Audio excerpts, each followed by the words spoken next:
সাহাবী সঙ্গে সঙ্গে বলতেন, ভাই ওমর, তোমার কি মাথা খারাপ হয়েছে নাকি? এমন করে প্রশ্ন করো কেন? তিনি বলছেন, শোনো, মুনাফিকের যে লক্ষণ আমার মনে হয় আমার মধ্যেও থাকতে পারে। কেঁদে কেঁদে অস্থির হয়ে যেতেন। জান্নাতের সংবাদ দুনিয়াতে পাওয়ার পরও তাদের মধ্যে কি পরিমাণ পেরেশানি কাজ করেছে। সঙ্গে সঙ্গে সেই সাহাবী বলতেন, ভাই ওমর, একটা কথা বলি কি, আপনার কি ফজর নামাজ কি কখনো বাদ যায় নাকি? না। যে ব্যক্তি ইমানদার হবে তার কখনো ফজর নামাজ বাদ যাবে না, আর যার ফজর নামাজটা বাদ যাবে তার মধ্যে মুনাফিকের লক্ষণটা 16 আনা। কি কথা কি বোঝা গেল? মুনাফিকের আর একটা লক্ষণ কিন্তু বলে দিলাম। মুনাফিকরা জোহর পড়তে পারে, আসর পড়তে পারে, মাগরিব পড়তে পারে, কিন্তু ফজর আর এশা পড়তে পারে না। তাহলে ফজর এশা কি বাদ যাবে নাকি? আসতে বলে, বাদ যাবে? সবই নামাজ পড়িত নাকি? নামাজ হবে কয় ওয়াক্ত নামাজ? আসতে বলবেন না, কয় ওয়াক্ত নামাজ? একা না জামাতে? মনোযোগে না মনোযোগে? বুঝে না না বুঝে? জেনে না না জেনে?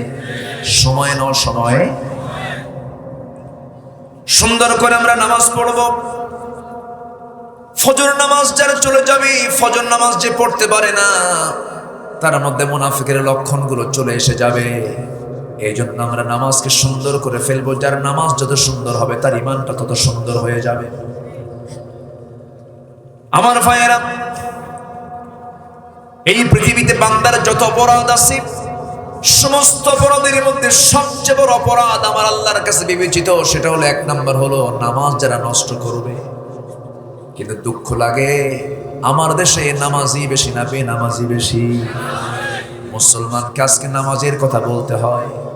আজকে কোন দলের কর্মী আপনি হতে যান, কোন দলের কোন নেতার নেতৃত্ব আপনি মানতে যান, যে নেতা আপনাকে নামাজের জন্য কথা বলে না, কি কি ঠিক কিনা? যে নেতা দিয়ে আপনার আখিরাতে কোনো কাজে আসবে না, যে নেতা আপনি কর্মী, আপনার আখিরাতের চিন্তা, আখিরাতের প্রতি মহব্বত আপনার প্রতি থাকে না, আপনি আখিরাতে জান্নাতে চলে যান। যে নেতা আপনাকে নিয়েই চিন্তা করে না, যে নেতা তার কর্মীকে নামাজের জন্য বলে না, বলবে কখন? সে নিজেই তো নামাজ পড়ে না, ঠিক কিনা বলেন? অতএব যে নেতা তার কর্মীকে নামাজের কথা বলে না, সেই নেতার নেতৃত্ব তো মানা দূরের কথা, মুখে জুতা মারা দরকার।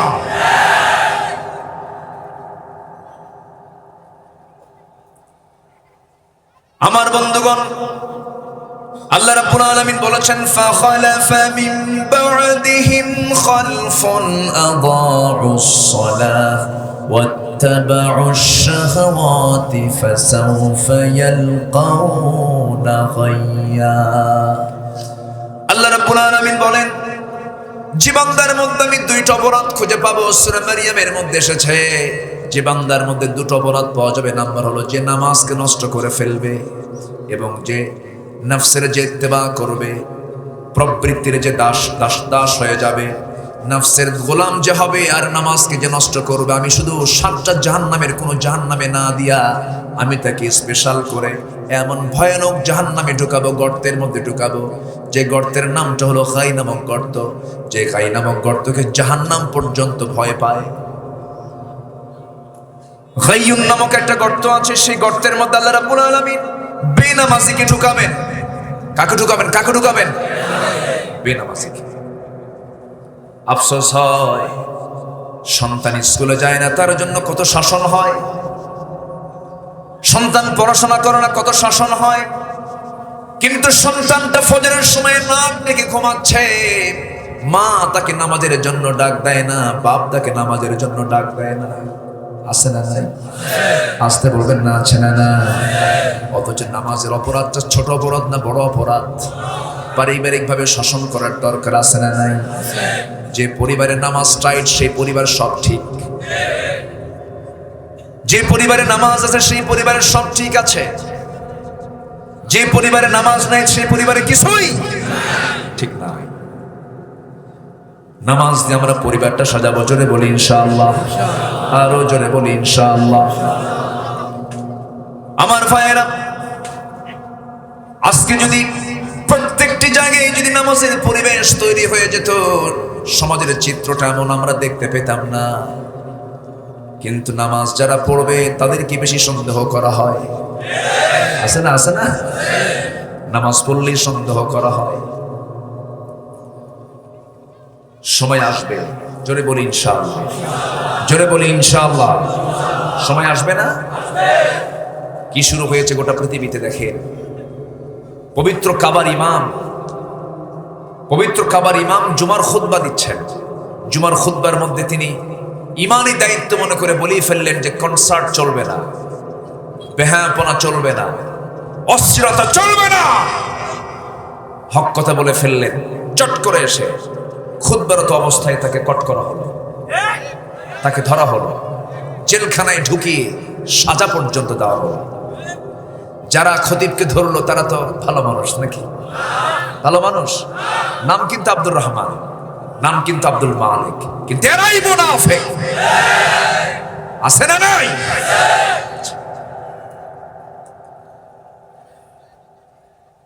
জুলুম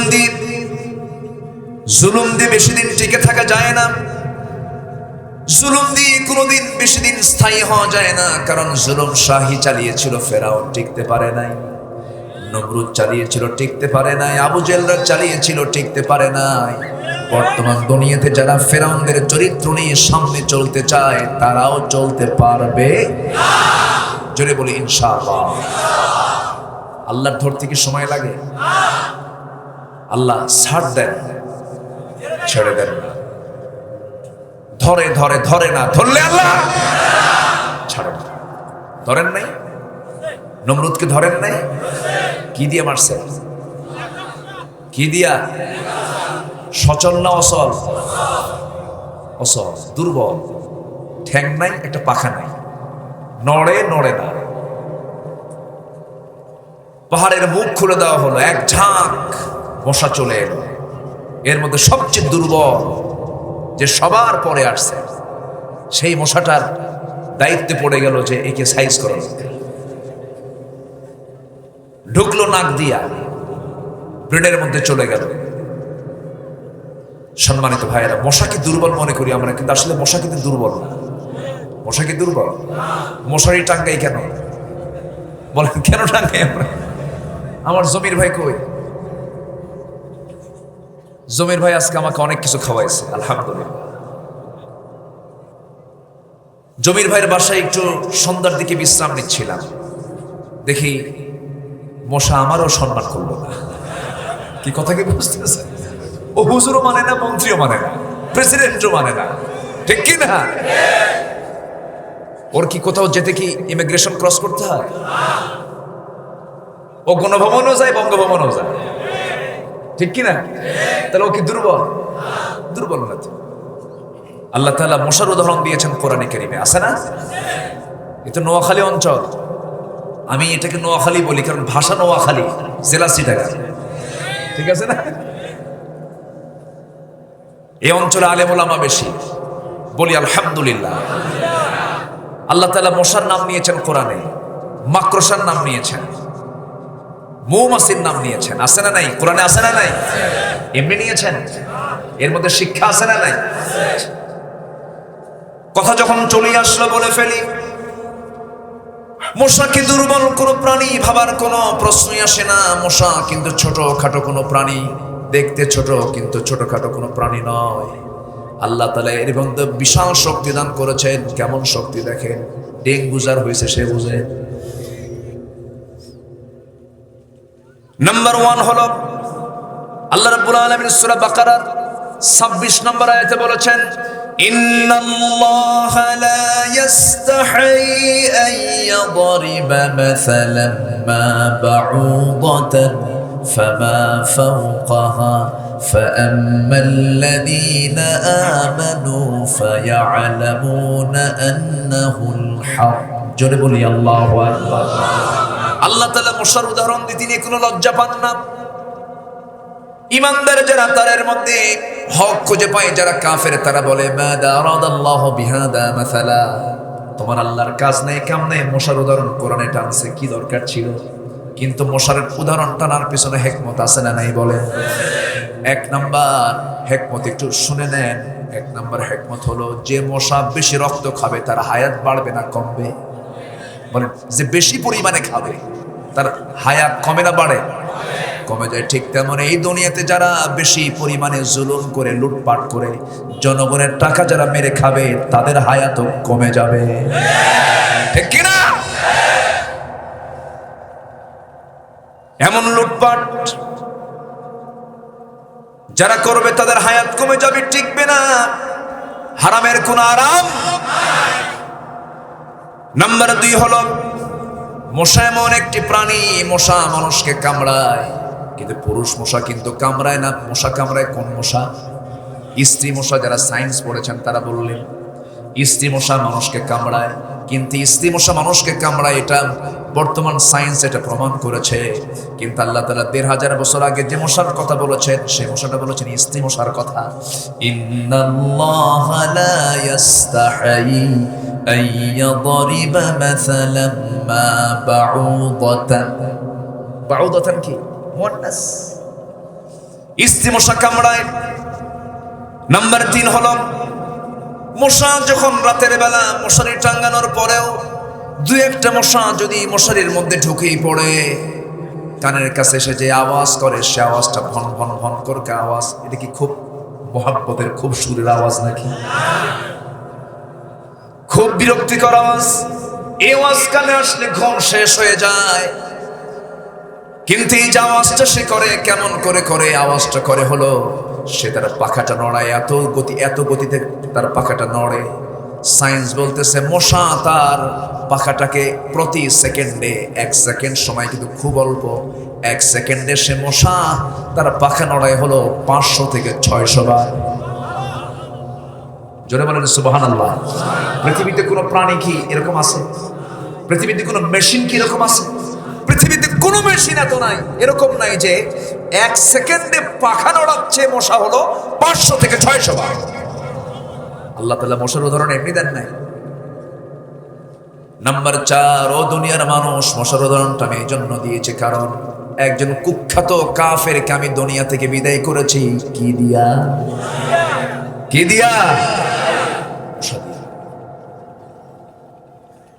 আমার বন্ধুগণ, ওইদিকে মাকড়সার উদাহরণ দিয়েছেন। সূরা মাকড়সা আছে না? সূরাতুল আনকাবুত, মাকড়সার নামে একটা সূরা আছে। আল্লাহকে ছাড়া অন্য কাউকে যারা বন্ধু বানাবে তাদের দৃষ্টান্ত হলো মাকড়সার মতো, মাকড়সার বাসার মতো, মাকড়সার মতো। কামাসালিল আনকাবুত। আল্লাহ তাআলা মাকড়সার উদাহরণ এই জন্য টানলেন কারণ মাকড়সা যে বাসাটা বানায় তার বাসা, পৃথিবীতে যত বাসা আছে সবচেয়ে দুর্বল বাসা কার বাসা? মাকড়সার বাসা। একটু বাতাস আসলেই তার বাসা লন্ডভন্ড হয়ে যায়।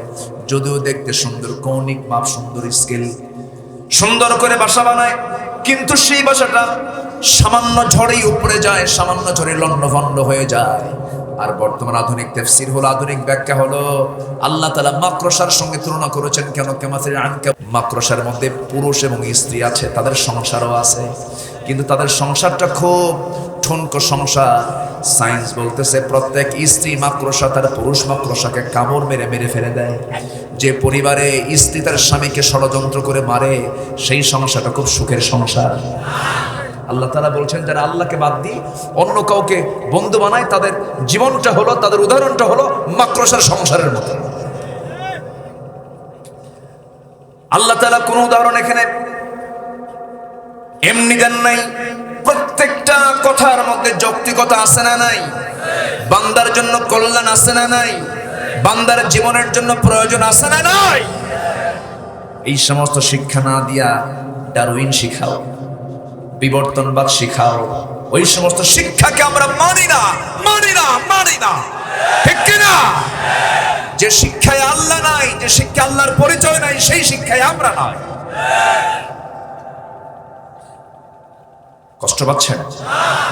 কষ্ট পাচ্ছেন? সন্দ্বীপে আসলে আমার কলিজাটা ভরে যায়।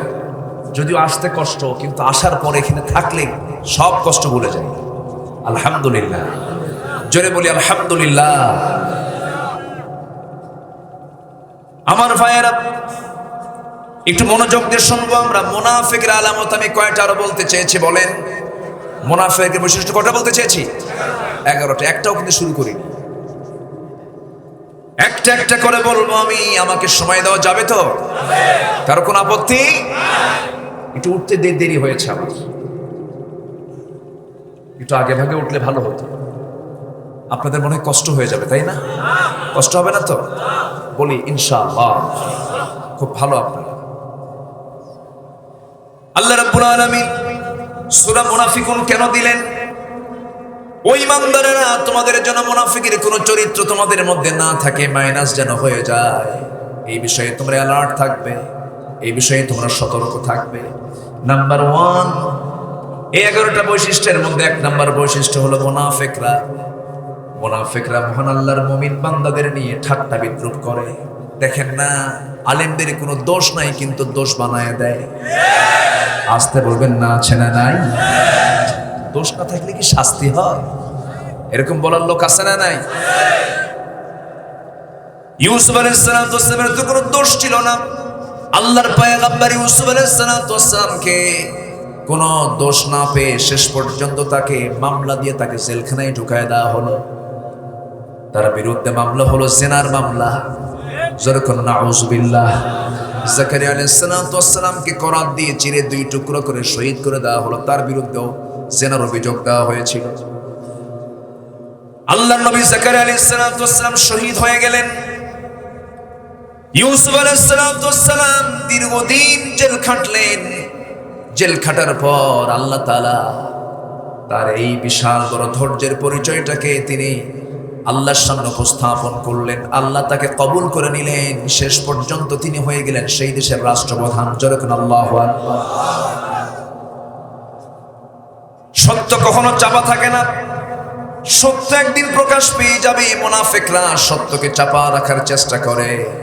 মুনাফিকরা ভালো মানুষকে নিয়ে ঠাট্টা করে, বিদ্রুপ করে।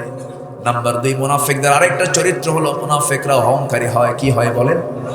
অহংকার একমাত্র কে করবেন? অহংকার কার করা সাজে?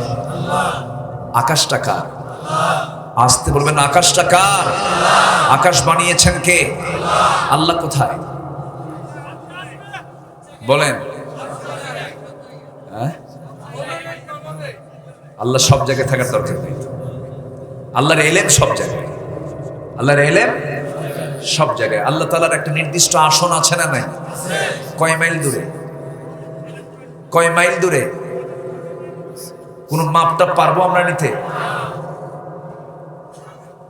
আমার আল্লাহ কত দূরে আছেন এই প্রশ্ন করলে সঠিক কোন পরিসংখ্যান পৃথিবীর কেউ দিতে পারবে না। কারণ আল্লাহ তাআলা কত দূরে আছেন, তার আরশ আজিমটা কত দূর। আল্লাহ তাআলা তিনি যে আরশ আজিমের সমাসীন আছেন। আর রহমানু আলাল আরশি ইস্তাওয়া, আরশ আজিমে তিনি সমাসীন আছেন। কিন্তু আরশ আজিমের সমাসীন হলে কি হবে? তিনি এই গোটা দুনিয়ার সমস্ত মানুষের কি তিনি খবর রাখতে পারেন না? খবর রাখেন না? কেমন করে তিনি খবর রাখেন? আল্লাহ তাআলা কি সূক্ষ্মভাবে আমার আপনার খবর রাখেন। তিনি বলছেন, ওয়া ইয়ালামু খাইনাতাল আ'য়ুনি ওয়া মা তুখফিস সুদূর। তোমার চক্ষু কি খেয়ানত করে? তোমার অন্তরে তুমি কি চিন্তা করছো? তোমার অন্তরের খবরটা আমি আল্লাহ জানি। তোমার চোখের খেয়ানতটা আমি আল্লাহ সব দেখি। এমনকি আল্লাহ বলছেন, বান্দারে আমি তোমার স্কন্দ শিরার চেয়েও নিকটে থেকে যাই। আল্লাহ তাআলা বলছেন, শোনো, তোমার বাড়িতে যে গাছ লাগিয়েছো, সেই তেঁতুল গাছের ডাল তোমার বাড়ির চালের উপরে, সেই তেঁতুল গাছের ডালটা ঝুলে আছে। তেঁতুল গাছের ঝিরিঝিরি পাতা, কোন পাতা আগে পড়লো, কোন পাতা পরে পড়লো, গাছ লাগিয়েছো তুমি, কিন্তু পাতার খবরটা, পরের খবরটা আমি আল্লাহ তাও জেনে যাই। জোরে বলি সুবহানাল্লাহ। ওয়া ইয়ালামু মা ফিল বাররি ওয়াল বাহরি ওয়া মা তাসকুতু মিন ওয়ারাকাতিন ইল্লা ইয়ালামুহা। কিন্তু আমার আল্লাহ তো আরশ আজিমের সমাসীন আছেন। একটু গুরুত্ব দিয়ে মনোযোগ দিয়ে কথাটা শোনেন। আমরা যে জায়গায় বসে আছি, এই জায়গা থেকে এই মুহূর্তে আমরা দেখতে পাচ্ছি মানসুর ভাইয়ের এখানে সামিয়ানা, তারা সামিয়ানা টাঙ্গিয়েছেন। এই সামিয়ানাটা আমরা দেখতে পাচ্ছি, কিন্তু এটা পার হলে আমরা আকাশে চাঁদ থাকলে আমরা একটা চাঁদ দেখতে পাই।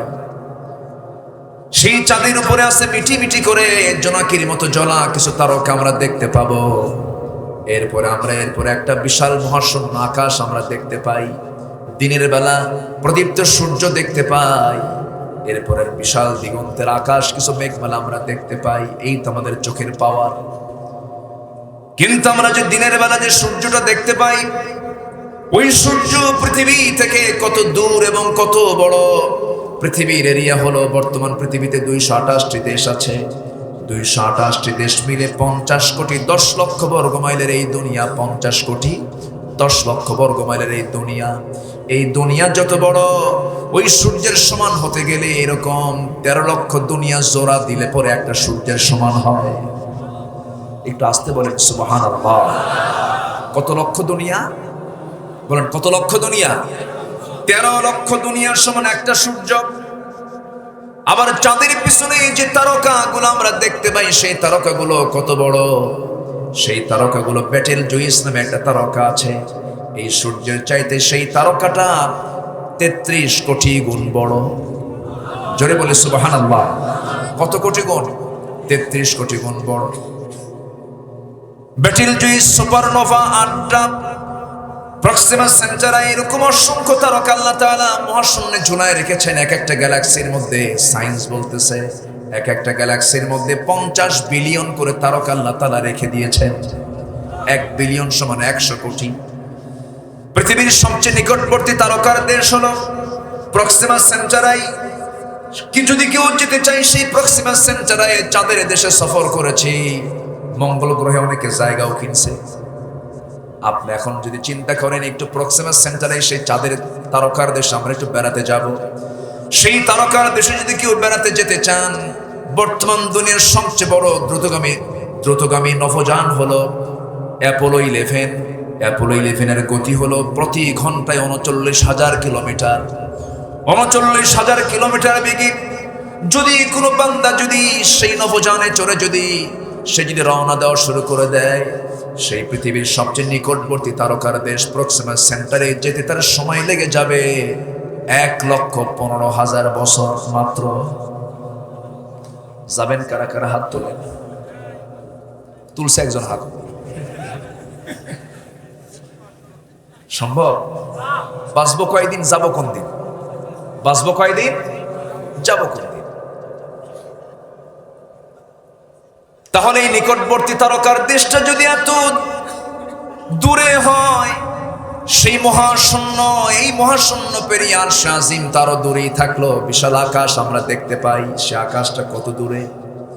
সে আকাশের উপর আরেকটা মহাশূন্য আছে, এর উপর আরেকটা আকাশ আছে, এরপরে মহাশূন্য আছে। সাবআ সামাওয়াত। আল্লাহ কি এক আকাশের মালিক না 7 আকাশের মালিক? সিদরাতুল মুনতাহা সীমান্ত এরিয়া। আমার নবীজি আজ থেকে 1,500 বছর আগে আল্লাহ তাআলা তার জন্য স্পেশাল ফ্লাইট পাঠিয়েছিলেন। তিনি 7 আকাশ পেরিয়ে আরশে আজিমের মেহমান হয়েছেন। জোরে বলে সুবহানাল্লাহ। 7টা আকাশের উপরে হলো আমার আল্লাহ তাআলার আরশে আজিম। সে আরশে আজিমে তিনি সমাসীন আছেন। আল্লাহ বলছেন, বান্দারে, সে আরশে আজিম থেকে আমি প্রত্যেক রাতে যখন 12টা পার হয়ে যায়, ফিস সামাঈদ দুনিয়া, আমি দুনিয়ার আকাশে তোকে মাফ করার জন্য আসি। একটু আসতে বলি সুবহানাল্লাহ। মনে হয় কষ্ট পাচ্ছেন আপনি? দোয়া করে দিই, আলোচনা চালাবো।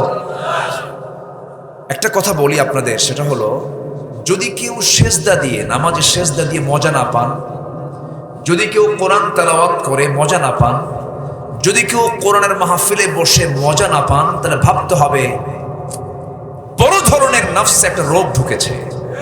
এই কথা কি বোঝা গেল? যদি কেউ সেজদা দিয়ে মজা না পায়, যদি কেউ কোরআন তেলাওয়াত করে মজা না পায়, যদি কেউ একাকী থেকে আল্লাহর ভয় না দিলের মধ্যে সৃষ্টি হয়, মাহফিলে কোনো কোরআনের বৈঠকে বসে যদি নিজে যদি তৃপ্তি না পাই, মজা না পাই, তাহলে ভাবতে হবে নফসের মধ্যে বড় ধরনের রোগ ঢুকেছে। কথা ক্লিয়ার? আমরা শেষ পর্যন্ত থাকবো। জোরে বলি ইনশাআল্লাহ। আর জোরে বলি ইনশাআল্লাহ। তাহলে আল্লাহ তাআলা প্রথম আকাশে কখন আসেন? বলেন কখন আসেন? হ্যাঁ, যখন তাহাজ্জুদের সময় হয়ে যায়। কিন্তু তাহাজ্জুদের সময়ে মাত্র 2 মাস আগে কি হয়ে গেল? গোটা ওয়ার্ল্ড ব্যাপী একটা খেলা হলো, 22 জন মিলে একটা জিনিস নিয়ে দৌড়ায়। খেলা হলো না? খেলা হলো। আমার মাহফিল ছিল কক্সবাজার বাই রোডে। আমি আর গাড়ি নিয়ে আমি ফিরতেছিলাম কোন এক রাতে মাহফিল শেষ করে। প্রত্যেকটা মোড়ে মোড়ে বড় বড় প্রজেক্টর দিয়ে সব বসে আছে, 12টা 1টা 3টা খেলা দেখছে গোটা রাত ধরে। আল্লাহ তাআলা সেই সময় কোন আসমানে? আসতে কয় কোন আসমানে? প্রথম আসমানে। আমার কলিজাটা খান খান হয়ে যাচ্ছিল। আল্লাহ, কোথায় ব্রাজিল, কোথায় আর্জেন্টিনা, আর কোথায় বাংলাদেশ? খেলা চলতেছে হলো ব্রাজিল আর্জেন্টিনা, আর আমার দেশে ব্রাহ্মণবাড়িয়ায় 2 গ্রুপে মারামারি করে 3 জন শহীদ। এগুলো মানুষ না কাউ? আল্লাহ জানে। আছে না এগুলো? আছে না নাই বলেন? আছে না নাই? গোটা পৃথিবীতে চলছে 2টা যুদ্ধ, একটা হচ্ছে কালচারাল ওয়ার, আরেকটা হলো সাংস্কৃতিক, কি বলে, আরেকটা হলো মিলিটারি ওয়ার। সাংস্কৃতিক যুদ্ধ আর হলো সামরিক যুদ্ধ। সাংস্কৃতিক যুদ্ধটা কি? আর্জেন্টিনা কোথায়? তাদের ভাষা, তাদের কথা, তাদের কালচার সব ভিন্ন, অথচ সেই দেশের একজন খেলোয়াড়ের জার্সি নাম্বার, তার জার্সি সহ সন্দ্বীপের একটা গ্রামের ছোট্ট ঘরের ছোট্ট ছেলের গায়ে মেসি 10 নম্বর জার্সি। আমি কি ভুল বললাম? আছে না নাই? তাহলে তারা তাদের সংস্কৃতিতে তারা কি পরাজিত না বিজয়ী? মার্কেটিং করলো আমাদের কাছে, আমরা মার্কেট নিয়ে নিলাম। আফসোস, এটা আফসোস। আমি কাকে ফলো করি? সেই মেসির বাচ্চার বয়স 16 বছর, বিয়ের বয়স 2 বছর। বিয়ের বয়স কত বছর? আর বাচ্চার বয়স? তাহলে হলো কেমনে? কি কথা কি বুঝতেছেন আপনারা? আমার দেশে আরেকটা অঘটন ঘটছে, কয়েকদিন আগে জাতীয় পত্রিকায় দেখলাম। দেশের শ্রেষ্ঠ সন্তান হলো যারা মুক্তিযোদ্ধা, বীর মুক্তিযোদ্ধারা, জাতির শ্রেষ্ঠ সন্তান। 2000 মুক্তিযোদ্ধা, তারা মুক্তিযোদ্ধার ভাতা গ্রহণ করছে যাদের বয়স হলো 52 বছর। তাহলে যুদ্ধ হলো কোন দিন? কথা কি বুঝতেছেন? তাহলে যুদ্ধ করছে হলো মার পেট থেকে। কি আছে না নাই? থামেন না, আমারে বলতে দেন। সবকিছুর একটা বৈধ দিক আছে, আর একটা কি দিক? আমরা বৈধ হব না অবৈধ হব? বৈধ হলো ইমানদার, অবৈধ হলো মুনাফিক। ঠিক কি না? অবৈধ কি? মুনাফিক। ইমানদার রাতের আধারে চোখের পানি ফেলে ফেলে কাঁদবি। ইমানদার রাত যখন হয়ে যাবে, সঙ্গে সঙ্গে সে যায় নামাজটা ফেলে দেবে। শেষ রাতের দিকে আহারে আল্লাহ তাআলা প্রথম আকাশে চলে এসে বলছেন, আলামি মুস্তাগফিরিন ফাগফির লাহ। কোন ক্ষমা প্রার্থী আছে আমার কাছে ক্ষমা চাও, আমি তাকে মাফ করে দেব। আজকে মুসলমান, সেই সময় তারা কালিমার পতাকা হাতের মধ্যে না নিয়ে তারা নেয় খেলার পতাকা। ঠিক কিনা? আমার বুকটা পড়ে যাচ্ছিল সে 1-1.5 মাস। মাহফিলও ইফেক্ট পড়েছে, মাহফিলও শ্রোতা নাই। যেদিন ফাইনাল খেলা, আমার জামালপুরে মাহফিল, যেখানে লক্ষ লক্ষ মানুষ হয়, সেখানে দেখে কয়েক হাজার মানুষ। আমি ভাবলাম এগুলো লোকগুলো গেল কই? যারা কয় কোরআন ছাড়া অন্য কিছু মানি না, কিন্তু সেই দিন তারা কই গেছে? মাহফিল আসলে পরে একটু আলোচনা লম্বা হলে বিরক্ত হয়ে যায়। জুমার খুতবা আলোচনা 1:30টার জায়গায় 1:40 হলেই খালি ঘড়ি দেখে। ঘড়ি দেখবে খতিব, ঘড়ি দেখে মুসল্লি। ঠিক কি না? কিন্তু ফাইনাল খেলা 90 মিনিটও গোল হয় না।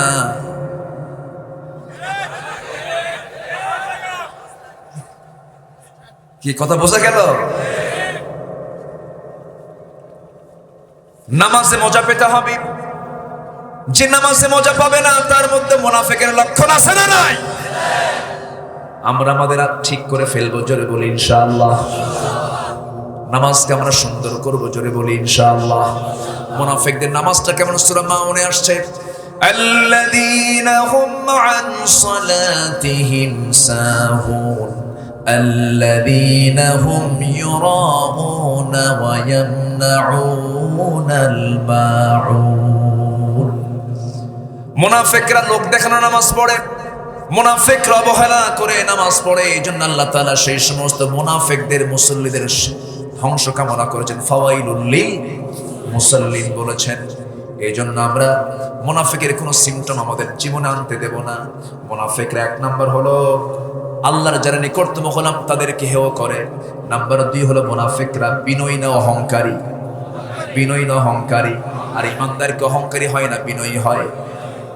আল্লাহ রাব্বুল আলামিন বলেন وعباد الرحمن الذين يمشون على الأرض هونا وإذا خاطبهم الجاهلون قالوا سلاما والذين يبيتون لربهم سجدا وقياما والذين يقولون ربنا اصرف عنا عذاب جهنم إن عذابها كان غراما إنها ساءت مستقرا ومقاما জোরে বলুন আল্লাহু আকবার।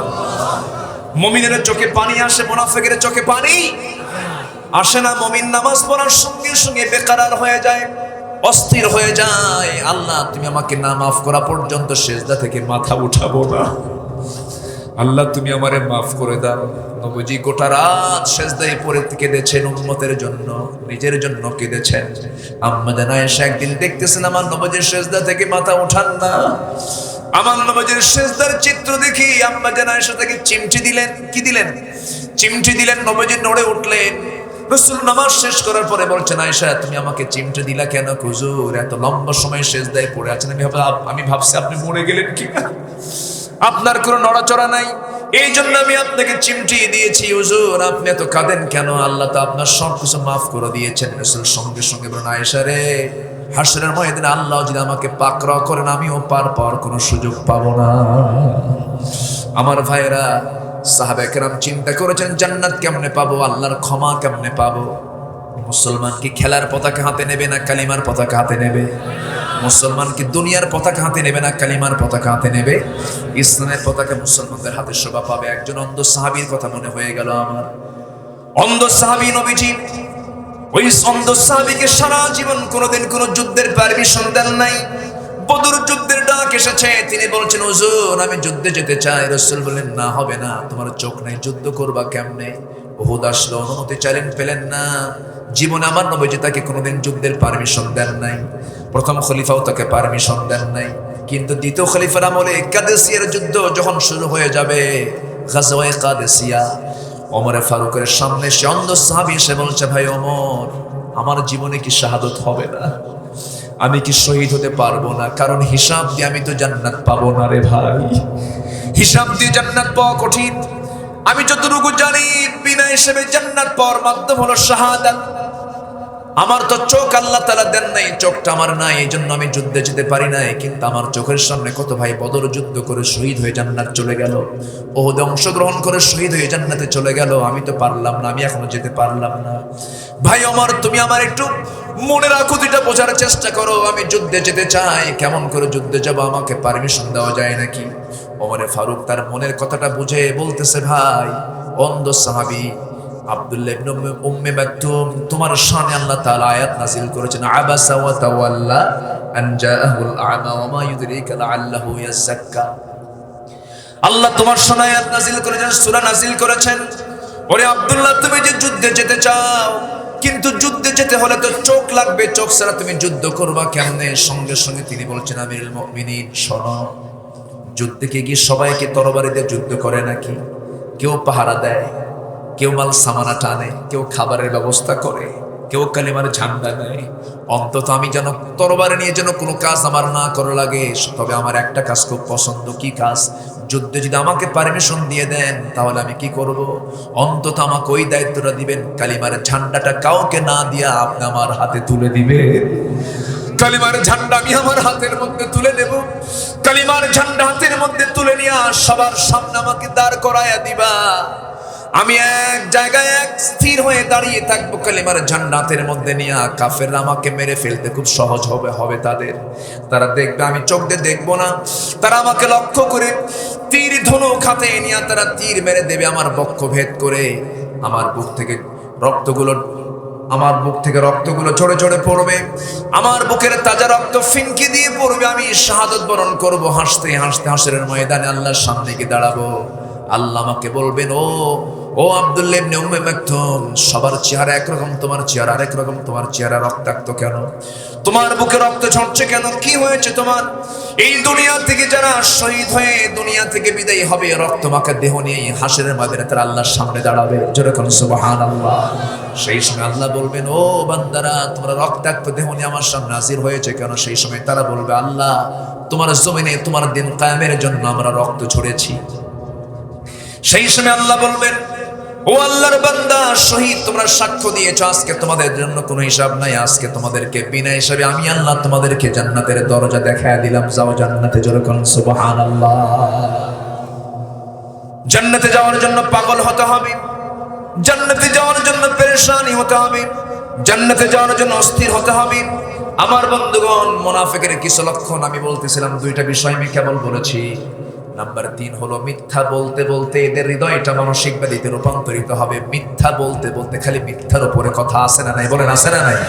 একটা মিথ্যাকে প্রতিষ্ঠিত করার জন্য আরেকটা মিথ্যা বলে, এমন লোক আসে না নাই? বলে আছে। নাম্বার 4 হলো এই সমস্ত লোকগুলো মুমিনদেরকে মূর্খ বলে। দেখবেন আজকের সমাজে কিছু বেনামাজি সুদখোর আছে। হুজুররা কি বোঝে, তোমরা কোন কসু বোঝো? ঠিক কিনা? আছে না? আছে না? যারা কোরআন বোঝে তারা সব বোঝে, যারা কোরআন বোঝে না তারা কিচ্ছু বোঝে না। হ্যাঁ হ্যাঁ, বলেন বলেন না একটু, কি কইছে? হ্যাঁ, কষ্ট পাচ্ছেন নাকি আপনারা? আলোচনা করি, কথা বলি।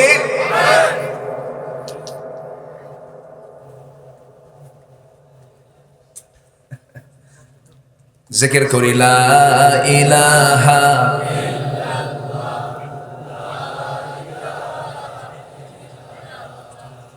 আরো জোরে লা ইলাহা, আরো জোরে সুবহানাল্লাহ আলহামদুলিল্লাহ।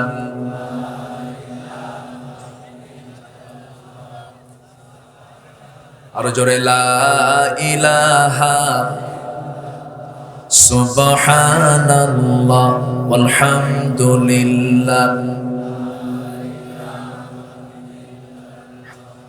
লা ইলাহা ইল্লাল্লাহ মুহাম্মাদুর রাসূলুল্লাহ সাল্লাল্লাহু আলাইহি ওয়াসাল্লাম। নাম্বার 4 হলো মুমিনদেরকে তারা মূর্খ আখ্যা দেয়, ইসলামের পথে তারা ব্যয় করতে বাধা দান করে। নাম্বার 5 হলো আল্লাহর আয়াত নিয়ে তারা ঠাট্টা করে। আসতে বলবেন না, আছে না নাই? আল্লাহর আয়াতকে তারা মানতে চায় না। নাম্বার 6 হলো অন্যের সম্পদ লুণ্ঠন করে। আছে না নাই? আসতে বলবেন না, আছে না নাই? ভূমিদস্যু আছে না নাই? অন্যের সম্পদ আত্মসাৎকারী আছে না নাই? অন্যের সম্পদ আত্মহরণ করে। এরকমও ভাই আছে, বোনের সম্পদ বুঝে দেয় না, এটা মনে সন্দীপে নাই। আসতে বলবেন না, আছে না নাই? বাপ মারা গেছে, এক যুগ হয়ে গেছে, কিন্তু বাপ মারা যাওয়ার পরে ভাইয়েরা বোনদের সম্পত্তি বুঝে দেয় না।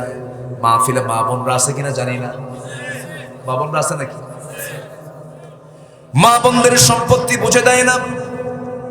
ভাই মারা বাপ মারা গেছে, ভাই মেয়েদের বোনদেরকে সম্পদ গুলো বুঝে দেয় না।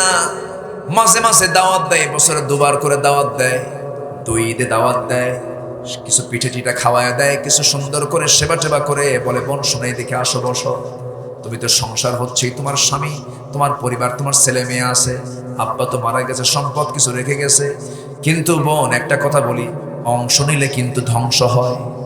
দেখছেন কি ফতুয়া মারলো, মানে এটা একবার শয়তান থেকে ওহী নাজিল হয়েছে, ঠিক কিনা বলেন? আছে না নাই? এগুলো মুনাফিকদের কাজ। আসতে বলেন কেন? এটা কাদের কাজ বলেন? অন্যের সম্পদ হরণ করে, এতিমের মাল মেরে খায়, বিধবা ভাতা, বয়স্ক ভাতা, এগুলোর টাকা পর্যন্ত মেরে খায়। এমনও চেয়ারম্যান আমার দেশে আছে, বিধবা ভাতার টাকা মেরে খাইছে, বিধবার তালিকায় চেয়ারম্যানের বউ 1 নাম্বার। চেয়ারম্যান বেশি আছে কিন্তু বিধবা ভাতা খাচ্ছে। রাগ করতেছেন নাকি আপনারা? নাম্বার 7 হলো মানুষের সঙ্গে বিনা কারণে বিবাদে জড়ায়, এমনি গন্ডগোল লাগানোর চেষ্টা করে। এরকম লোক মনে হয় বাংলাদেশে খুব কম। আসতে বলবেন না, আছে না নাই? নাম্বার 8 হলো কাফেরদের সঙ্গে সখ্যতা আনে। আমার দেশে বহু পরিবার আছে, স্বামী মুসলমান, বউটা হলো অন্য ধর্মের হিন্দু। আছে না নাই বলেন? দুর্গা পূজা আবার নামাজেও যায়, আছে না নাই? এগুলো মুনাফিকের লক্ষণ। কিসের লক্ষণ বলেন? মুনাফিকের লক্ষণ। ওই সমস্ত লোকদের মুখ থেকে বের হয় নারায়ে তাকবীর নাকি নির্দিষ্ট দলীয় স্লোগান। নারায়ে তাকবীর নির্দিষ্ট কোনো দলীয় স্লোগান নয়। নারায়ে তাকবীর হলো 180 কোটি মুসলমানের দিলের কলিজার স্লোগান, ঠিক কি না? নারায়ে তাকবীরের স্লোগান নাকি দেওয়া যাবে না। আমরা আজানে প্রথম যে তাকবীর শুনি সেটা কি? আরো জোরে। মার পেট থেকে দুনিয়াতে আসার সঙ্গে সঙ্গে কোন আওয়াজ শুনেছি? আজানের আওয়াজ কি? নামাজ শুরু করার আওয়াজ কি? সেজদায় যেতে কি? সেজদা থেকে উঠতে কি? রুকুতে যেতে কি? জানাজার তাকবীর কি? তাহলে জানাজায় কোন আওয়াজ? সব জায়গায় আল্লাহু আকবার চলবে। নামাজে, আজানে, জন্মে, মৃত্যুতে, জানাজায়। কিন্তু সমাজের নেতৃত্ব দিতে গিয়ে সেই জায়গায় এই তাকবীর কেন দেওয়া যাবে না? যারা এই জাতীয় কথা বলে, এই তাকবীরকে নিয়ে যারা বিতর্কিত করেছে, তাদের ঈমান বিতর্কিত, জন্ম বিতর্কিত মুসলমান। ওই সমস্ত বাতিলদের মোকাবেলা করার দরকার আছে না নাই? রাজি আছেন কারা কারা? হাত উঁচু করে দেখা।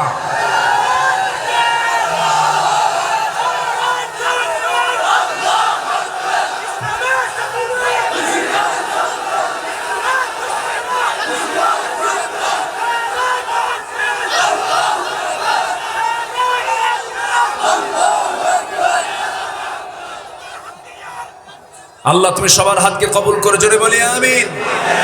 আরো জোরে আমিন।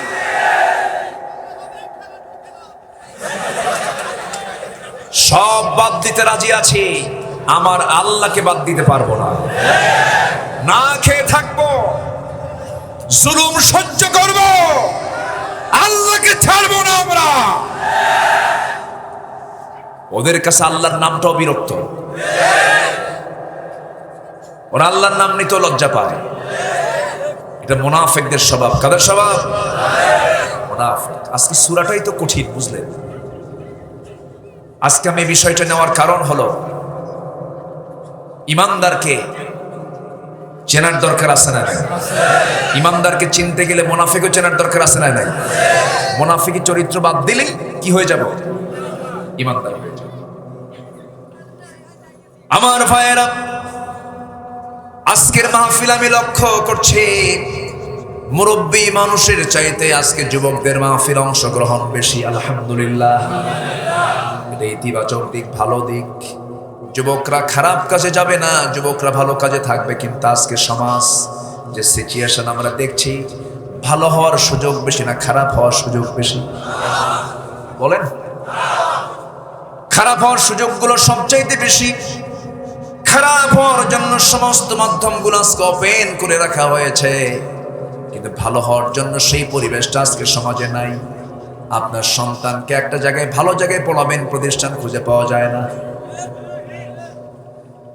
কি পরিবেশ আমরা আজকে উপহার দিয়েছি। আমার বন্ধুগণ, বিশেষ করে যুবকদেরকে বলবো, যুবকরা, আমি তোমাকে আজকে 3টা আমল শেখায় দেব। 3টা আমল তুমি ফলো করবে। তোমার এই 3টা আমল করার কারণে আমি তোমাকে বলে যাচ্ছি, কোরআন এবং হাদিসকে সামনে রেখে বলছি, তুমি যদি 3টা আমল করতে পারো, মহান রাব্বুল আলামিন তোমার বাকি জীবনে রিজিকের কোনো অভাব রাখবেন না, বরং রিজিকটা ডাবল ডাবল হয়ে যাবে। যুবকরা শুনবে? আগ্রহ আছে? নাম্বার 1, তাড়াতাড়ি বিয়ে করো।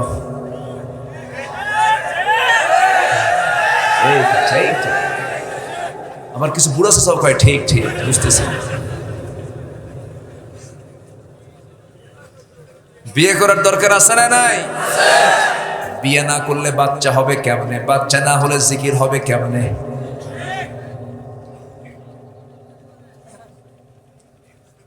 যদিও কথা শুনে তোমার কাছে একটু মনে হলো হাসির কথা, কিন্তু এটাই তো বাস্তব। আজকে সমাজে বিয়ে বেশি না জেনা বেশি? জেনাকে বন্ধ করার জন্য কি চালু করা দরকার? কিন্তু আজকে জেনাটা কঠিন না বিয়েটা কঠিন? বিয়া কঠিন। বিয়ে করতে গেলে বহু শর্ত। মেয়ের বাপ বলে চাকরি আছে নাকি? আছে না নাই? বহু শর্ত আছে না? মেয়ের বাপ বলে চাকরি আছে নাকি? হ্যাঁ। কি চাকরি? সরকারি হবে না, কম বেতন, পারফিউমই হবে না, কসমেটিক্স হবে না। দেখো তো উপরিয়া কামাই আছে নাকি? উপরিয়া কামাই এক্সট্রা কি কামাই এক্সট্রা আছে কিনা? এরপরে হ্যাঁ সবই আছে, তারপরে দেখো তো ও কি আমেরিকার সিটিজেন কিনা, আর মঙ্গল গ্রহে অফিস আছে কিনা। আপনি আপনার মেয়েকে টাকা দেখে বিয়ে দিয়েছেন, আল্লাহর কসম করে বলি শুধু টাকা দেখে, সম্পদ দেখে বিয়ে দিলে আপনার মেয়ে কোনোদিন সুখী হবে না। আপনার মেয়েকে সুখী বানানোর জন্য আগে দরকার হলো মুনাফিক না ইমানদার? কি বলেন? কি ইমানদার দরকার। যুবকরা তোমরা মনে রাগ করতেছ? 1 নাম্বার কি করো? রাজি আছো তো? অন্যের বউ না কিন্তু এখন তো অন্যের বউরে বেশি পছন্দ করে। পরকীয়ার পরিমাণ কমছে না বাড়ছে? মানে নিজে তো বিপদে পড়ছি, আরেকজনের বিপদে ফেলাই দিচ্ছে। এই সমস্ত নোংরামিগুলো করা যাবে না যুবক। মূল পয়েন্ট আমি হাত দিয়েছি। তোমার চরিত্র যখন নষ্ট হয়ে যাবে, তুমি ভাববে তুমি শেষ হয়ে গেছো। চরিত্রকে কখনো নষ্ট করবে না যুবক। তোমার সামনে আলেয়া হাজির হবে, তোমার সামনে নার্গিস সুইটি বিউটি হাজির হয়ে যাবে। সুন্দরী সুন্দরী মেয়ে তোমাকে অফার করবে, প্রস্তাব করবে। আল্লাহ তাআলা বলছেন, ও বান্দা শোনো, ও যুবক শোনো, তোমার যৌবনকে কন্ট্রোল করে আমাকে ভয় করে চলো। আমি তোমাকে আরো শাজিমের ছায়ার নিচে আমি তোমাকে স্থান দেব। তোমাকে আমি আমার স্পেশাল মেহমান বানাবো। রজুলুন দাআতু ইদা রজুলুন ইদা দাআতু ইমরাতান যাত হাসাবিন ওয়া জামালিন ইন্না খাফুল্লাহ। সম্ভ্রান্ত পরিবারের একজন নারী প্রেমের প্রস্তাব দিয়েছে, কিন্তু সঙ্গে সঙ্গে যুবক বলে ফেলল, আমি কাকে ভয় করি? আসতে বলবেন না, কাকে ভয় করি? আল্লাহকে ভয় করি। ও যুবক ভাইয়েরা, আজকে বর্তমান দুনিয়া হলো উলঙ্গ দুনিয়া। তোমার চোখের হেফাজত করতে হবে, চোখের পর্দা করতে হবে, কানের পর্দা করতে হবে, হাতের পর্দা করতে হবে, পায়ের পর্দা করতে হবে। কারণ চোখের জেনা আছে না নাই? কানের জেনা আছে না নাই? হাতের জেনা আছে না নাই? পায়ের জেনা আছে না নাই? এই জন্য আল্লাহ বলছেন জেনা করো না, এই কথা বলেন নাই। ওয়ালা তাকরাবু জিনা, জিনার নিকটে যেও না, জিনার নিকটে যেও না, জিনার নিকটবর্তী হয়ো না। আল্লাহ তাআলা যুবককে কত সতর্ক করে দিচ্ছেন, ও যুবক তোমার যৌবনকে কন্ট্রোল করার চেষ্টা করো। প্রয়োজনে তুমি বিয়ে শাদী করে নাও, তবু জেনার কাছে যেও না। কারণ জেনা তুমি রোগী হয়ে যাবে, সমাজকে রোগী বানায় ফেলবে, সমাজটা অসুস্থ হয়ে যাবে, নষ্ট হয়ে যাবে। আমার নবীজি বিয়েটাকে ইজি করে দিয়েছিলেন। আমার নবীজি তার সবচেয়ে কাছের মেয়ে, সবচেয়ে ছোট্ট মেয়ে, সবচেয়ে আদরের মেয়ে, নবীজির কলিজার টুকরা আদরের দুলালি ফাতিমাকে বিয়ে যখন দিলেন, নবীজি তার মেয়ে ফাতিমাকে বিয়ে দিবেন প্রস্তাব দিয়েছেন। বিলিয়নার সাহাবী, খেজুর বাগানের মালিক, কোটি কোটি টাকার মালিক সাহাবীরা নবীর সামনে এসে প্রস্তাব দিচ্ছেন। সুন্দর সুন্দর সাহাবীরা। আমার নবীজি বলছেন নট এলাও, হবে না। আমি আমার মেয়েকে যার সঙ্গে বিয়ে দেব, সেই কাঙ্ক্ষিত লোকটা আমার সামনে এখনো আসে নাই। সবার প্রস্তাব দেওয়া শেষ। সাইয়েদনা আলী আস্তে আস্তে করে হাঁটে একবার, আবার পিছে পিছে যায়। না, রাসূল আমাকে পছন্দ করেন কিনা জানি না। নবীর সামনে গিয়ে দাঁড়ালেন। রাসূল বলছেন, আলী কেন আসছো, কি জন্য আসছো? হুজুর আসলাম, দাঁড়ালাম। রাসূল বলছেন, তুমি কি আমার মেয়েকে বিয়ে করবা নাকি? হুজুর দিলে করা যায়, দিলে করা যায়? রাসূল বললেন, তুমি যে আমার মেয়েকে বিয়ে করবা, কি আছে তোমার বলো? হুজুর, কিচ্ছু নাই, বাড়ি তো নাই। নবীজি বললেন, বাড়ি নাই, ঠিক আছে, আর তোমার কাছে উপস্থিত কি সম্পদ আছে বলো? এবার তিনি বলছেন, আমার কাছে যা কিছু আপনি আমার সঙ্গে দেখছেন তাই আছে। কি? এই যে ঢাল, এই যে তরবারি, তাছাড়া কিছুই নাই। রাসূল বলেন, ঠিক আছে, তরবারি তো যুদ্ধের জন্য লাগবে, যাও ওই যে ঢালখানা, ঢাল ছাড়াও যুদ্ধ চলে, ঢালটা বিক্রি করে আসো, ঢাল বেচার টাকাই হবে আমার মেয়ের বিয়ের মহরানা। বিয়েটা রাসূল কঠিন করেছেন না সহজ করেছেন? মেয়ের বাপদেরও কিছু দোষ আছে। দেখছেন যুবকরা কি খুশি।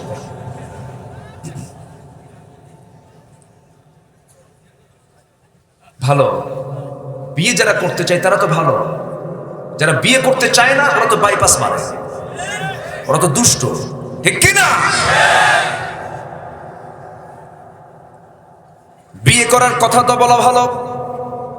যে যুবক বিয়ে করতে চায় না তার সন্দেহ আছে না নাই? ওর চরিত্র নিয়ে সন্দেহ আছে না? কথাগুলো কিন্তু আমি শব্দ শব্দ বলছি, কিন্তু বাস্তব কথা বলার চেষ্টা করছি। আমার নবী যে মেয়েকে বিয়ে দিবেন বললেন, যাও ঢালটা বেচে আসো, বিক্রি করে আসো। বিক্রি করতে গেছেন তিনি। বিক্রি করতে গিয়া তিনি আস্তে করে দোকান সামনে গিয়ে দাঁড়ালেন। সকালবেলা, সাত সকালে বিক্রি হবে ঢাল, কে নিবার? সামনে দাঁড়ায় আছে ওসমান জিন্নুরাইন। ওসমান রাদিয়াল্লাহু আনহু সামনে দাঁড়ায় বলছেন, ও আলী, সাজ সকালে তোমার মতো মানুষ ঢাল বিক্রি করতে আসছে, এটা কেমন কথা? কেন ঢাল বিক্রি করে? বিয়ে তো ঠিক হয়েছে, কার সাথে? আমার নবীর ছোট্ট মেয়ে ফাতিমা, আপনার শালীর সাথে। ওসমান খুব খুশি হয়ে বলছেন, তাই নাকি? ঠিক আছে, ঢালটা আমাকে দাও, এই যে ধরো টাকা। টাকা নিলেন, ঢালটা বিক্রি করে ফিরে আসতেছেন। কয়েক হাত যেতে না যেতে পিছন থেকে ওসমান বলছেন, আলী, তুমি আমার কিছুক্ষণ পর ভাইরাই হয়ে যাচ্ছ, তোমাকে তো কিছু গিফট করা দরকার। ঢালটা আমি তোমাকে আগাম গিফট করলাম, নিয়ে যাও। ঢালটা নিয়ে নবীর সামনে দাঁড়ালেন। রাসূল বলছেন, আলী, মনে হয় ঢালটা বিক্রি হয় না। হুজুর, বিক্রি তো হয়ে গেছে, তার ঢাল হাতে কেন? হুজুর, এই যে টাকা, এই যে ঢাল, ঢাল হাতে কেন তুমি নিয়ে আসলা? কি ব্যাপার? বিক্রি হয়েছে যখন তোমার হাতে তো ঢাল থাকার কথা না। হুজুর, বিক্রিও করেছে, আবার উপহারও পাইছে। কে তোমাকে উপহার দিল? ওসমান। রাসূল বলছেন, লোক আর খুঁজে পাও না। আমার বড় মেয়ের জামাই, আমি তোকে ভালো করে বলতেই পারলাম না, তুমি আগেই তার সামনে বলে আসছো। আমি আমার জামাইকে কি বুঝাবো? কিন্তু আমার নবীর জামাইকে এরকম দুনিয়ার অন্য জামাইয়ের মতো নাকি? কোন বড় জামাইকে না বলে কোন মেয়ের বাপ যদি, কোন শ্বশুর যদি তার মেয়েকে বিয়ের সিদ্ধান্ত নেয়, বড় জামাই কি হবে? বউকে বলবে, তুই এদিকে আয়, তোর গোষ্ঠী ভালো না। তুই ঠিক কিনা? কত খোটা দেবী। কিন্তু ওসমান তো সেই জামাই নন, কারণ বিয়ের সিদ্ধান্ত হয়ে গেছে, তিনি রাজি হয়ে গেছেন, খুশি হয়ে গেছেন। আমার নবী যে মেয়েকে বিয়ে দিবেন, আস্তে করে মেয়েকে ডাক দিয়ে বলছেন, মা শোনো, তোমার আজকে বিয়ে হয়ে যাবে। এমন জামাই আমি তোমাকে দিতে যাচ্ছি যে জামাইটা আসমানের নিচে জমিনের উপরে, তার চাইতে সিংহ পুরুষ আর নাই। আর জোরে কোন আল্লাহু আকবার বলেন। আসাদুল্লাহিল গালিব, তার সঙ্গে আমি তোমাকে বিয়ে দেব মা। বিয়ে হয়ে গেল। বিয়ে হওয়ার সঙ্গে সঙ্গে রাসূল বললেন, মা, তুমি আজকে ছিলে আমার ঘরে, এখন থেকে কিছুক্ষণ পর বিয়ে হয়ে গেছে তোমার, এখন প্রিয় স্থান হবে স্বামীর ঘর। বিয়ের আগে একজন নারীর শ্রেষ্ঠ ঘর হলো বাবার ঘর, বিয়ের পরে শ্রেষ্ঠ ঘর হলো বাবার ঘর না স্বামীর ঘর? যে মেয়েরা বাবার ঘরটাকে শ্রেষ্ঠ মনে করে তারা সুখী হতে পারে না। কথাগুলো কিন্তু গুরুত্বপূর্ণ। বহু সংসার ভেঙে যায়। কিছু বাপ, মেয়ের বাপরা দুষ্ট আছে। আমার নবীজি মেয়েকে বিয়ে দিয়ে বললেন, মা শোনো, বিয়ে দিচ্ছি, যাও স্বামীর ঘরে করে খাও। একটা কথা বলে দিচ্ছি মা, মৃত্যুর দিন পর্যন্ত স্বামীর বিরুদ্ধে যেন একটা নালিশ আমার কানে না আসে। স্বামীকে সন্তুষ্ট করবে মা, স্বামীর আনুগত্য করবে মা, সুন্দর করে বলে দিচ্ছেন। কিন্তু আজকের সমাজের কিছু মেয়ের বাপ আছে, মেয়েকে বিয়ে দিয়ে বলে, মা তুই স্বামীর ঘরে যা, যদি কিছু বলে তুই আমারে ফোন দিবি, খাইয়া ফালাম। আছে না এরকম? আছে।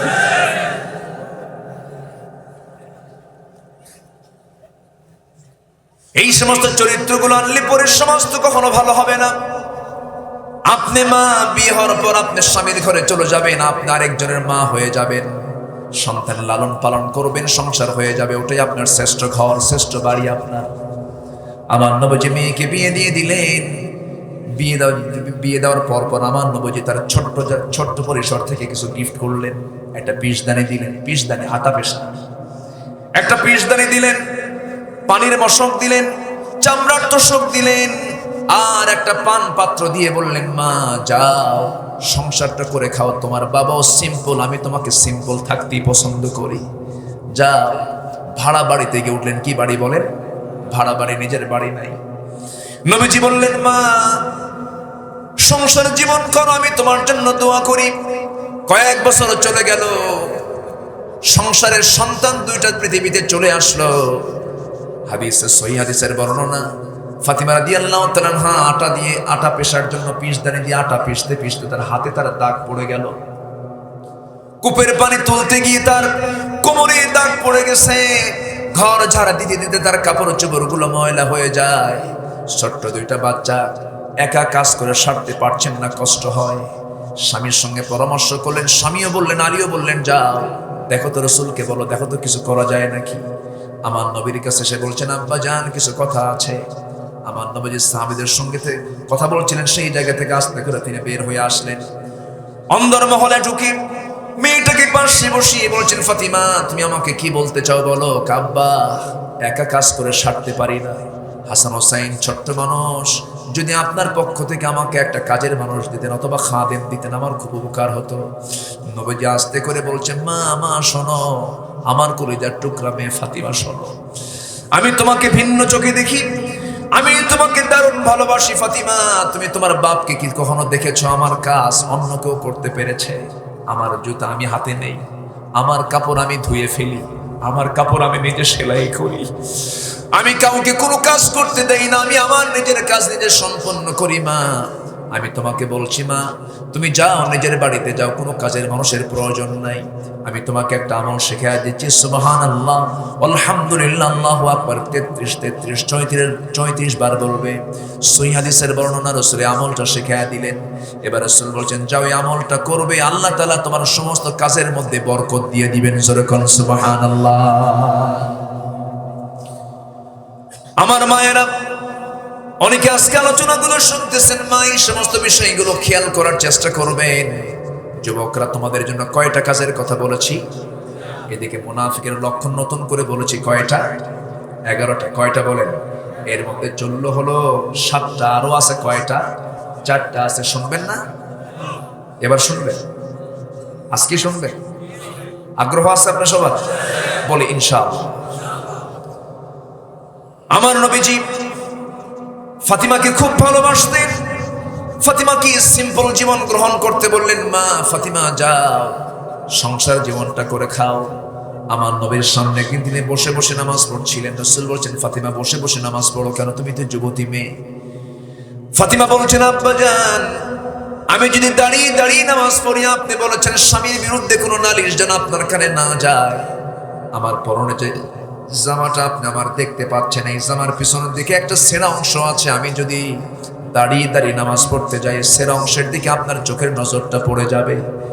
আপনি যদি ওই চোখের নজরে যদি সেই ছেঁড়া অংশটা যদি দেখতে পেয়ে যদি আপনি হঠাৎ করে মনে করেন আমার জামাই আলী আমার মেয়েকে কাপড়ে কষ্ট দেয়, আমার স্বামীর দুর্নাম হয়ে যাবে মনে করে আমি স্বামীর দোষটাকে গোপন করার জন্য আমি ফাতিমা বসে বসে নামাজ পড়তেছি। জোরে কোন সুবহানাল্লাহ। যে বান্দা কোন বান্দার দোষকে গোপন করবে, আল্লাহ তাআলা তার দোষকে গোপন করবে। মান সাতারা মুসলিমান সাতারাহুল্লাহু ইয়াওমাল কিয়ামাহ। কিন্তু যারা দোষ খুঁজে বেড়ায়, যারা দোষ বলে বেড়ায়, তারা কি ইমানদার না মুনাফিক? ইমানদার না মুনাফিক? দোষকে আমরা আড়াল করবো, জোরে বলি ইনশাআল্লাহ। কিন্তু আবার বুঝবেন না, এটা উল্টা বুঝবেন না, কি কেউ অন্যায় কাজ করলো প্রকাশ্যে, সে অন্যায় কাজের মোকাবেলা করার দরকার আছে না নাই? আসতে বলবেন না, আছে না নাই? আচ্ছা। নাম্বার 8 হলো কাফিরদের সঙ্গে যারা সখ্যতা রাখবে। নাম্বার 9 হলো মহান আল্লাহর সঙ্গে যারা বিদ্রোহ করবে, ইবাদতে যারা অলসতা করবে। আল্লাহর সঙ্গে বিদ্রোহ করা মানে আল্লাহ তাআলা যে বিধানগুলো দিয়েছেন সেই বিধানগুলোকে যারা এনকার করবে, অমান্য করবে, এমন লোক এখনো আছে না নাই? বলে যে কোরআনের আইনগুলো হলো মধ্যযুগীয় আইন, এই আইন এখনকার সমাজে চলতে পারে না, এমন লোক বলার লোক আছে না? আচ্ছা। নাম্বার 10 হলো ওই সমস্ত বান্দারা ইলমের ঘাটতির কারণে, মুনাফিকদের মূলত ইলমের ঘাটতিও থেকে যায়, অনিশ্চয়তায় দোটানায় ভোগে, এইদিকেও থাকে ওইদিকেও থাকে, আর মুমিনদের সঙ্গে ধোঁকাবাজি করে। মুমিনদের সঙ্গে কি করে? ধোঁকাবাজি করে। নাম্বার 11 হলো ভীতু কাপুরুষ, অস্থির চিত্তের মানুষগুলো মুনাফিক হয়। মুনাফিকরা সাহসী হয় না ভীরু হয়? সাহসী হয় না ভীরু হয়? খালি প্যাঁচ লাগায়। কি লাগায়? প্যাঁচ লাগায়। যেরকম আমার নবীজি মুতার যুদ্ধের ডাক দিলেন। কি, কোন যুদ্ধের ডাক দিলেন? মুতার যুদ্ধ লাগবে, রোমানদের বিরুদ্ধে যুদ্ধ করতে হবে। বললেন যে কারা কারা আছো? 3000 সাহাবীর সামনে দাঁড়ানো। রাসূল বললেন যে এই যুদ্ধের ময়দানে আমি যাব না, আমার যাওয়া হচ্ছে না, কারণ মদিনায় মুনাফিকরা আছে। মদিনায় কি আছে? দেখেন মুনাফিকরা কি, মানে এদের দুষ্টমিটা এত মারাত্মক, রাসূলকে খুব কষ্ট দিয়েছে, খুবই কষ্ট দিয়েছে। রাসূল বললেন আমি মদিনা থেকে আমি সরতে পারবো না, কারণ মুনাফিকদের ষড়যন্ত্র খুব মারাত্মক আকারে ধারণ করেছে। আমি থেকে যাচ্ছি, তোমরা মুতার যুদ্ধে যাও, আমি তোমাদের সেনাপতি নিযুক্ত করে দিচ্ছি। যায়েদ এদিকে আসো তো। নবীজির পালক পুত্র বললেন যায়েদ তুমি এদিকে দাঁড়াও। দাঁড়ালেন। আমার চাচাতো ভাই জাফর কোথায়? লাব্বাইকা ইয়া রাসূলুল্লাহ, আসো এখানে। দাঁড়ালেন। আব্দুল্লাহ কোথায়? হুজুর এইদিকে আমি। আসো, দাঁড়াও। সাহাবীরা আমার যায়েদকে আমি 1 নাম্বার, আমার চাচাতো ভাই জাফরকে 2 নাম্বার এবং আব্দুল্লাহ বিন রাওয়াহকে 3 নাম্বার সেনাপতি বানায় দিলাম। কেন? প্রথম জন যদি শহীদ হয় দ্বিতীয় জন, দ্বিতীয় জন যদি শহীদ হয় তৃতীয় জন, তৃতীয় জনও যদি শহীদ হয়ে যায়, তোমাদের মধ্যে আরেকজনকে তোমরা সেনাপতি বানায় নিবা। রাসূল বলেছেন যদি শহীদ হয়ে যায়। দেখেন মুনাফিকরা কত ধূর্ত। পিছন থেকে কয়েকটা মুনাফিক এসে এই 3 জনকে আস্তে করে টান দিয়ে বলছে, শোনো, সেনাপতি কিন্তু যুদ্ধে একজন হবে, তোমরা কিন্তু 3টাই মরবা। আমার কথা কি বুঝতেছেন? তাহলে মুনাফিকরা কি লাগায়? আস্তে করে কি লাগায়? প্যাঁচ লাগায়। তোমরা কিন্তু 3টাই মরবা। ওরা তো যুদ্ধে যাবেই না, আবার যুদ্ধ যেন বন্ধ হয় সেই পথে তৈরি করে। এই 3 জন সাহাবী মুনাফিকদেরকে চিনতে পারলেন, তাদের কথার ধরন দেখে তো টের পাইছে। সঙ্গে সঙ্গে এই 3 জন মুজাহিদ, 3 জন সেনাপতি বলছেন মুনাফিকের দলের লোকেরা, শোনো, আমাদেরকে যুদ্ধে বারণ করতে পারবে না তোমরা কখনো, কারণ আমরা 3 জন মিলে লক্ষ্য করছি 3 জনের মধ্যে জান্নাতের ঘ্রাণ ঢুকে গেছে। জোরে কোন সুবহানাল্লাহ। এই 3 জনকে নেতৃত্ব দিয়া নবীজি 3000 সাহাবীকে পাঠায় দিলেন মুতার প্রান্তরে। যুদ্ধ শুরু হয়ে গেল। যুদ্ধ যখন শুরু হয়ে যাবে, রাসূল যুদ্ধ শুরুর প্রাককালে এবার তিনি যায়েদকে ডাক দিয়ে বলেন, যায়েদ শোনো, একটু পরিবারের কাছ থেকে বিদায় নিয়ে আসো। জাফর তুমি পরিবারের কাছ থেকে বিদায় নিয়ে আসো। আব্দুল্লাহ তুমি পরিবারের কাছ থেকে বিদায় নিয়ে আসো। যায়েদ বিন হারিস বলছেন, ইয়া রাসূলুল্লাহ, যাব আর কোথায়? আমার যাওয়ার তো কোনো জায়গা নাই। আপনি আমার বাপ, আয়েশা আমার মা, আপনি আমাকে বিদায় দিয়ে দেন, যুদ্ধে যে শহীদ হয়ে আল্লাহর জান্নাতে চলে যাব। জোরে বলে সুবহানাল্লাহ। জাফর বিন আবু তালিব বলছেন, ইয়া রাসূলুল্লাহ, যেহেতু আপনি আমাকে অর্ডার দিয়েছেন এই জন্য যেতে বাধ্য, আমার যাওয়ার প্রয়োজন ছিল না, যাচ্ছি আমি, বিদায় নিয়ে আসি। দরজায় নক করলেন, দরজা খুলে গেল। দরজা খোলার সঙ্গে সঙ্গে ভিতরে ঢুকলেন, স্বাভাবিকভাবে সামনে বসলেন। সন্তান 2টা, নাবালক সন্তান 2টাকে 2 উরুতে উঠায় নিয়ে তাদেরকে আদর করছেন। কথা বলতে বলতে হঠাৎ করে স্ত্রীকে ডাক দিয়ে বলছেন, স্ত্রী এদিকে আসো, আমার সামনে বসো। মুস্কি হাসি মেরে বলছেন, স্ত্রী আমার জন্য দোয়া করো, মুতার যুদ্ধে অংশগ্রহণ করে যেন আমি শহীদ হয়ে যেন আমি আল্লাহর জান্নাতে চলে যেতে পারি। স্ত্রী কথা শুনে চোখে পানি চলে এসেছে আর বলছেন, আমার স্বামী, আমি আপনার জন্য আজকে এই দোয়া করব না কেন? সবাই তো শহীদ হবে না, কিছু গাজী হবে, আমি আপনার জন্য আজকে গাজীর দোয়া করব, কারণ আমার সন্তান 2টা এতিম হয়ে যাবে, তার আব্বা আব্বা বলে ডাকতে পারবে না। সঙ্গে সঙ্গে জাফর বিন আবু তালিব করলেন কি, কোমরে তরবারি ছিল, কোষমুক্ত করে স্ত্রী হাতটা বাম হাতে টেনে নিয়া স্ত্রীর হাতের ভিতরে তিনি একটা আঘাত করলেন, তরবারির উল্টা আঘাত করলেন। উল্টা আঘাত করে বলছেন, স্ত্রী আমি তোমার হাতে যে মারলাম তরবারির আঘাত, হাত কাটছে নাকি? না, কাটে নাই। কেন কাটলো না? উল্টা করে তুমি আমাকে মেরেছো, তরবারির আঘাত দিয়েছো। সঙ্গে সঙ্গে তিনি বলছেন, আমার স্ত্রী রে, উল্টা করে মারলে যেমন হাত কাটে না, আমার জন্য উল্টা দোয়া করলেও দোয়া কবুল হবে না রে। আমি যে আজকে শহীদ হয়ে যাব নিশ্চিত, কারণ নাকের মধ্যে আমি জান্নাতের ঘ্রাণ পেতেছি। আমার আগে একজন সেনাপতি, পরে একজন সেনাপতি, আমি তো মরে যাচ্ছি রে আমার স্ত্রী, আমি তো শহীদ হয়ে যাচ্ছি। এই কথা বললেন স্ত্রীর সামনে। চিরদিনের মতো বিদায় নিয়ে আস্তে করে যখন বের হচ্ছিলেন, দরজা খুলে যখন বের হন, পিছন থেকে দুইটা বাচ্চা শটফাট করে বারবার আব্বা আব্বা বলে ডাকে। একটা বারের জন্য সন্তানদের দিকে তিনি ফিরে তাকান নাই। সব মায়া ছেড়ে দিয়েছেন। কুল ইন কানা আবাউকুম ওয়া আবনাউকুম ওয়া আজওয়াজুকুম ওয়া ইখওয়ানুকুম ওয়া আশিরাতুকুম, সন্তান, পরিবার, স্ত্রী, বাসস্থান সবকিছুকে বাদ দিয়ে জিহাদিন ফি সাবিলিহি, জিহাদকে প্রাধান্য দিয়া জাফর বিন আবু তালিব যুদ্ধে ঝাঁপিয়ে পড়লেন। 3 নম্বর সেনাপতি আব্দুল্লাহ বিন রাওহা দুপুরবেলা বিয়ে করেছেন, সন্ধ্যাবেলায় জিহাদের ডাক চলে আসছে। আব্দুল্লাহ বিন রাওহা পরিবারের কাছ থেকে বিদায় নিতে আসলেন। দরজার কাছে দাঁড়িয়ে দরজার পিছন থেকে শিকলটা লাগায় দিলেন। শিকল লাগায় দিয়ে বলছেন, নতুন অতিথি আমার ঘরে এসেছো, কিন্তু আমি তোমার সঙ্গে দেখা করতে যাব না, আমি তোমার সঙ্গে দেখা করবো না, শুধু কথা বলার জন্য আসছি। আমি বাইরে দাঁড়িয়ে আছি, তুমি একটু আমার কথাগুলো শোনো। আমি মুতার যুদ্ধের 3 নম্বর সেনাপতি নিযুক্ত হয়েছে, আমার জন্য দোয়া করো, আমি যেন মুতার যুদ্ধে অংশগ্রহণ করে শহীদ হয়ে যাই। স্ত্রী বলছেন, স্বামী আমার বিয়ে হলো, কিন্তু আপনাকে আমি ভালো করে একটা বারের জন্য ভালো করে দেখতে পেলাম না, একটু ভিতরে আসেন, একটা বারের জন্য আমি প্রাণ ভরে দেখবো আপনাকে। আব্দুল্লাহ বলছেন, তুমি তো আমাকে দেখতে যাবে, সময় ক্ষেপণ হয়ে যাবে, যুদ্ধে যেতে আমার দেরি হয়ে যাবে, কেন তুমি দেখতে চাও বলো? সঙ্গে সঙ্গে তিনি বলছেন, আল্লাহর কসম করে বলি, প্রেম নিবেদন করব না, সময়টা নষ্ট করব না, একটাবার এই জন্য দেখতে চাই যেন হাসরের ময়দানে আপনি যে আমার স্বামী, আমি যেন আপনাকে সহজেই চিনতে পারি, এই জন্য আমি আপনাকে শেষবারের জন্য একটাবারের জন্য দেখতে চাই। সঙ্গে সঙ্গে আব্দুল্লাহ বলছেন, আমার স্ত্রী শোনো, তুমি যদি সবর ধরতে পারো, আমি তোমার জীবনের যদি একমাত্র স্বামী হয়ে থাকতে পারি, হাসরের ময়দানে আমার তোমার মাঝে পরিচয় করার দায়িত্ব কেউ নেবেন না, আল্লাহ পরিচয় করায় দিবেন। জোরে কোন সুবহানাল্লাহ। আব্দুল্লাহ বিন রাওহা নতুন স্ত্রী ঘরের মধ্যে রেখে না দেখা করে শুধু কথা বলে বিদায় নিলেন, যুদ্ধে ঝাঁপিয়ে পড়লেন। 3 জনের শাহাদত বরণ করলেন। যুদ্ধের মোড় চেঞ্জ হয়ে গেল। 4 নম্বর সেনাপতি খালিদ বিন ওয়ালিদ সামনে দাঁড়ায় দেখেন 3 জনে দুনিয়া থেকে বিদায় নিয়েছেন, কিন্তু দূর থেকে লক্ষ্য করে দেখতেছেন কে যেন কালেমার ঝান্ডাটা উঁচু করে ধরে আছে। কাছাকাছি এসে দেখেন কেউ ধরে নাই। 3 নম্বর সেনাপতি আব্দুল্লাহ বিন রাওহা তার মুখের মধ্যে কালিমার ঝান্ডা তিনি কামড় মেরে ধরে আছেন, আকাশমুখী হয়ে আছে কালিমার ঝান্ডা। কাফেররা যখন তার ডান হাতে মেরে দিয়েছে, বাম হাতে কালিমার ঝান্ডা নিয়েছেন, বাম হাতে মেরেছে, চট করে মুখের মধ্যে কালিমার ঝান্ডা কামড় মেরে ধরেছেন। কাফেররা তার মস্তকটা দ্বিখণ্ডিত করেছে, কালিমার ঝান্ডা উঁচু করে তিনি ধরে রেখেছেন, দুনিয়া থেকে বিদায় নিয়েছেন। খালিদ বিন ওয়ালিদ সামনে গিয়ে তার কালিমার ঝান্ডা মুখ থেকে যখন হাত দিয়ে টান মারবেন, মুখটা খোলে না, কানের মধ্যে মুখ ঢুকায় বলছেন, ভাই আব্দুল্লাহ, মুতার যুদ্ধের আমি হলাম 4 নম্বর সেনাপতি। মুখটা খুলে গেছে। কালেমার ঝান্ডা হাতের মধ্যে নিয়ে যুদ্ধ শুরু করে দিলেন। 3000 সৈন্য নিয়ে 1 লক্ষ সৈন্যকে পরাজিত করলেন। সংখ্যা দিয়া, শক্তি দিয়া না ইমান দিয়া? সংখ্যা দিয়া, শক্তি দিয়া না ইমান দিয়া?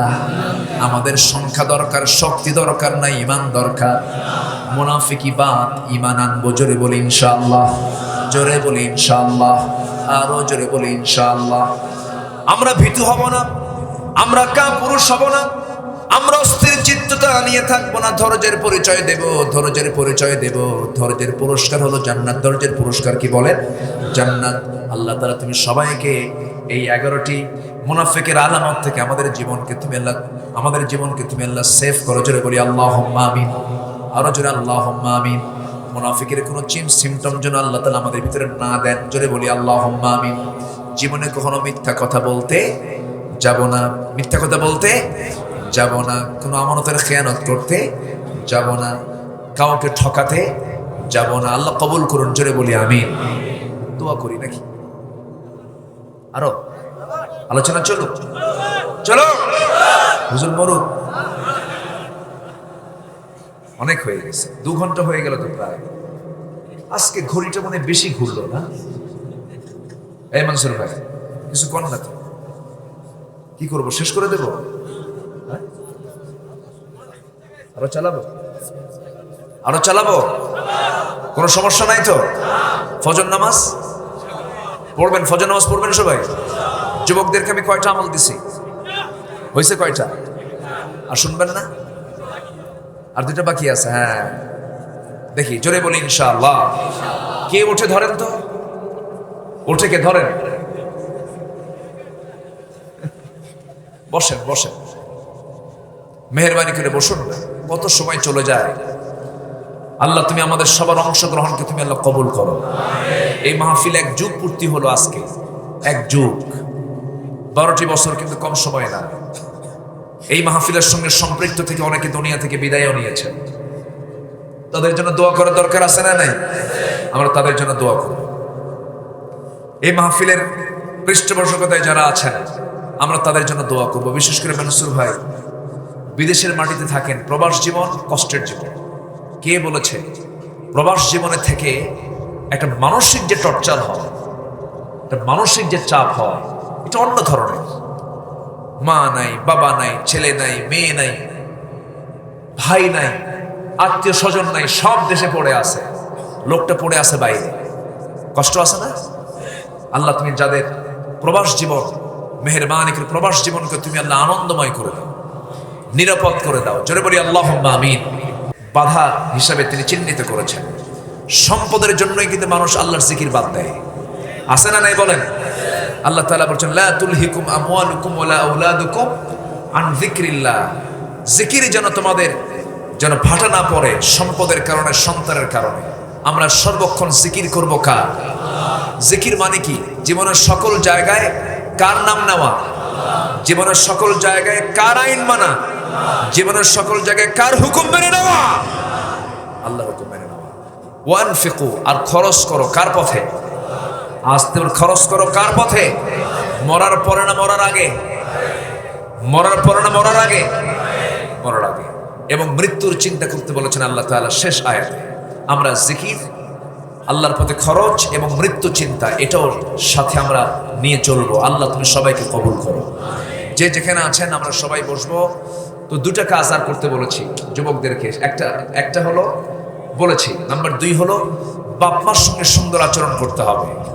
যে সন্তান বাপমার সঙ্গে সুন্দর আচরণ করবে তার রিজিক ডাবল হয়ে যাবে। জোরে বলি সুবহানাল্লাহ। নাম্বার 3 হলো জীবনের সকল জায়গায় ভয় করতে হবে কার? আসতে বলবেন না কার? এই 3টা বিষয় যদি তোমার জীবনে পার্মানেন্ট থেকে যায়, আল্লাহ তাআলা তোমার রিজিকটাকে যা ছিল তার ডাবল করে দিবেন।